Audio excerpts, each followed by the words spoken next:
Okay, we're on the north side of the house. We're in front of the fence. The home faces west. So this is the north side of the house. This is the northeast corner, the gate right here. We don't have any rain gutters yet. We don't have any yard yet. Alright? So, but here we are. Going for broke. The drip edge. And this is something to take note of because we're likely to have rain gutter here. But the drip edge, the ends, where they come in, they should be lapped a minimum of 2 inches. The drip edge and the rake edge, but the little metal flashing between the shingles and the fascia board. Alright, they're getting a little stingy right there. And then coming over here, we've got a soffit vent. Okay, and the louver's kind of beat up and it's hanging loose. And that needs to be picked up. I don't even think the exterior trim has been painted yet. I hope it hasn't been painted yet. So we're moving on along. See, builders get grading. They understand that. And I understand the yard's not installed yet, so it's really not going to be fair for me to say this. But this is level. Okay, this is not drainage. Moving on along, these are control joints. We're supposed to have these. You have this much brick, and you're in North Texas, you're going to get some movement. Some people call them expansion joints. Call it what you will. But these are supposed to be sealed. These are not supposed to be open like this. And I'm sure the builder knows that. Like I said, I think that I'm a little premature here, but we're doing what we can. This is a post-tension slab foundation. We can tell that. Now there's different types of post-tension slab, and I don't know which exact type this is, but I do know that it is a post-tension. This is the condensing unit. It does not have a rain diverter over it. We have another control joint. These are the water heater, safety pan, and the temperature pressure relief valve. And it's discharging too high from the ground. I imagine it's going to get a little smaller. I mean, you know, the distance is going to get pinched in there a little bit. Shout out to my cat Pinch. Okay, when we come here and we grade it, but the safety pan, that's a good distance for it. It's supposed to be between 6 and 24 inches.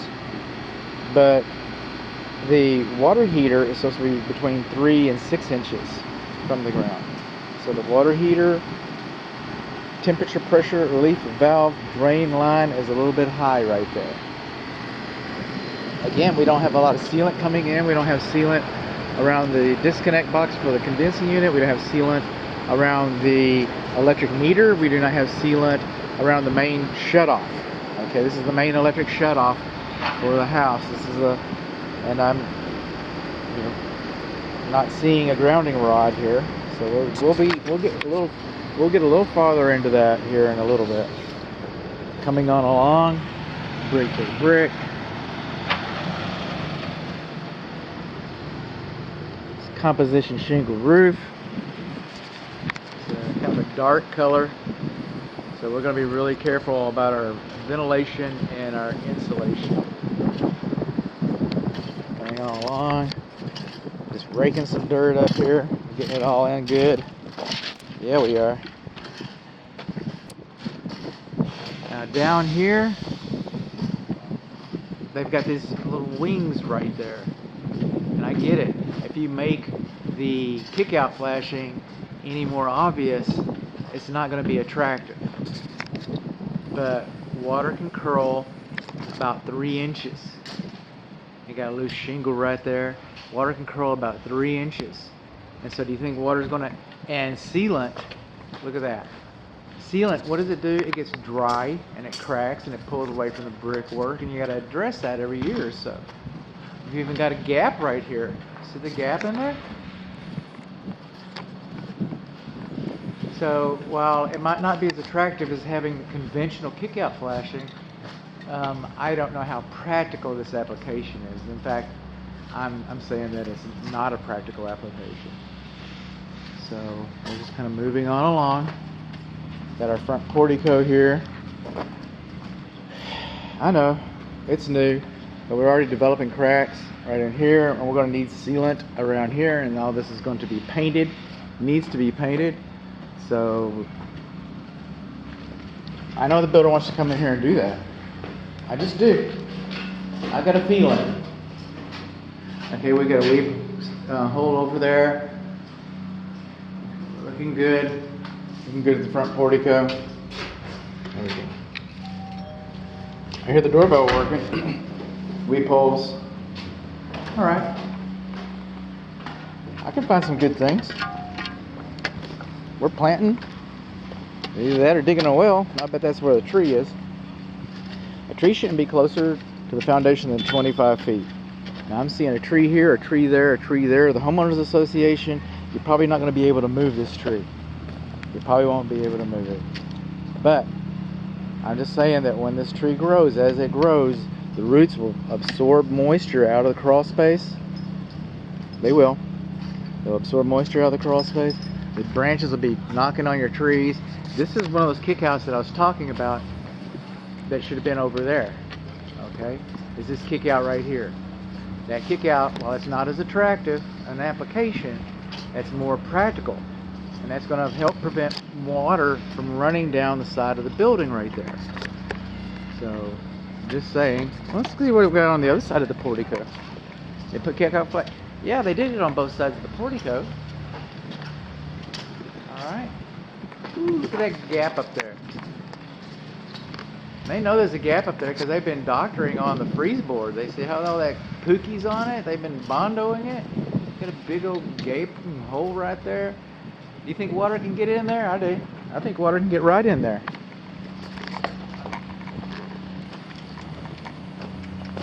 Hope I don't fall in this. Baby Jessica. These are double pane vinyl frame windows. They've got a UV tint on them. They've got weep holes in the frames. That's a good thing. And the weep holes, so far, I'm seeing weirs. So we've got weirs here. And then there's that kick out that I was talking about. Now right over here, okay, where we're making that bend, they should have cut that. They should have mitered it and bent it over. Should have mitered that and bent it over. That's less than a 2-inch gap right there. Do you think the builder's going to do that? I doubt it. Okay, so this is the south side of the house. This is where the gas enters the house. You know what I'm not seeing? I'm not seeing any bonding on the gas. Sure not. Sure not seeing any bonding. Coming on across. Again, the control joint. Again, level. This is not drainage. Okay? This is grading. This is not drainage. Now, a lot of times the builder will tell you, I mean, this builder probably won't tell you. A lot of times the builder, some builders will tell you that if it doesn't dry in 48 hours, then that is a problem. The problem with that is that's not drainage. That's evaporation. That's swamp control. And then they'll come in and they'll say, I tell you what, just let it ride for, a few months and let's see how it goes. And, because we're going to roll the yard and we're going to do all that stuff. And that's what they're going to say. I mean, that's what some of them say. And what they're counting on is that you coming into the front of your beautiful house, pulling into your garage, walking in your beautiful front door, walking through your beautiful house, and hanging out on your beautiful patio, and they're hoping you forget this. Because they know that they're going to need to install some drains on some of this property. And the more people that forget it, I mean, that's money. I mean, that is money. So, I mean, this is something to take into consideration. And then, some other builders, they might say, well, our warranty company doesn't have a problem with it. I say, oh, okay, your warranty company. Well, who owns your warranty company? ABC. Well, doesn't ABC own you too? No, but we're different. We're different. One hand doesn't wash the other hand. We don't work like that. They're hard on us. Anyway, those are just some things that I've heard, but I don't think this builder will do that to you. I don't. So, we don't have any sealant in this control joint, just like on the other side. I mean, second verse, same as the first. Coming on along. Oh, this is a good one. Okay, there's the edge flashing between the shingles and the fascia board right there. Okay, that's less than 2 inches. I'm just saying. less than 2 inches. Now over here, see this piping coming over this window? That's your secondary drain line for your cooling system, your evaporator coil safety pan. And that's supposed to be over a window so that it ever leaks, in theory, I mean, in principle, I suppose, you'll be looking out the window and you'll see the drip, and then you know that you need to call the air conditioning guy. Okay, this window, like the control joint, has not been sealed. But we got something else going on over here. See, these are the weep holes.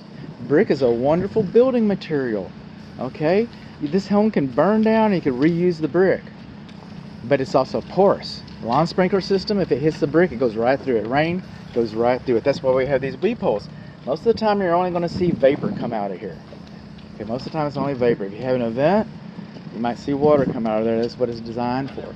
Anywhere okay, this is the end of the drainage plane behind the wall.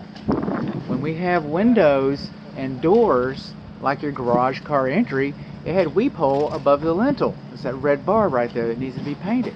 And over your front door, you had a weep hole over your lintel because the drainage plane has been disrupted.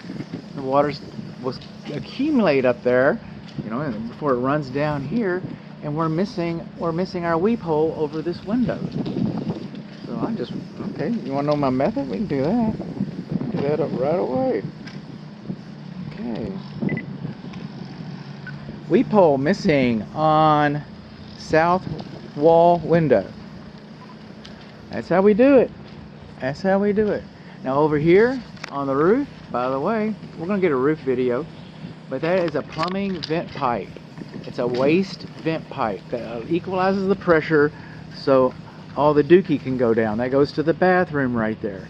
Okay, you got just like a straw. You can put your finger on a straw and move your tea, over to your friend's plate and open it. It's just simple principles right there. So that's a vent pipe, and it's a good thing that we've got one. We're supposed to have one, but that vent pipe should have been painted. I know they're probably going to do it. It should be painted to help protect it from the sun's UV rays. You got vent pipes down here. You got clean out pipes down here. They're closer to the ground. They're not up on the roof exposed like that. If they're down here in the ground or on the wall, they're not required to be painted. But up on the roof, they're required to be painted.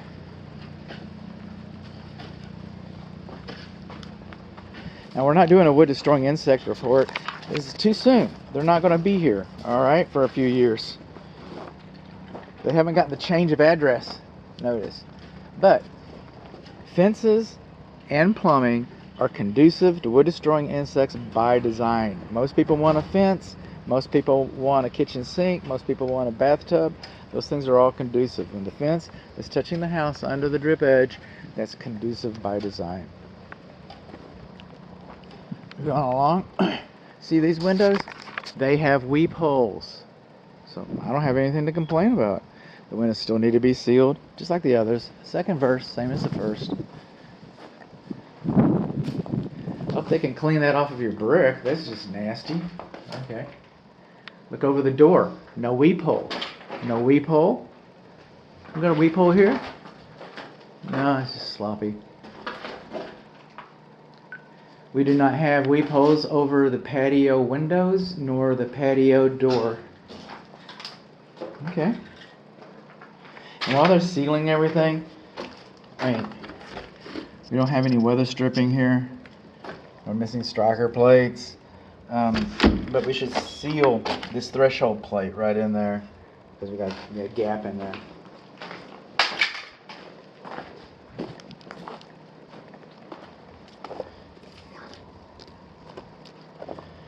Going along.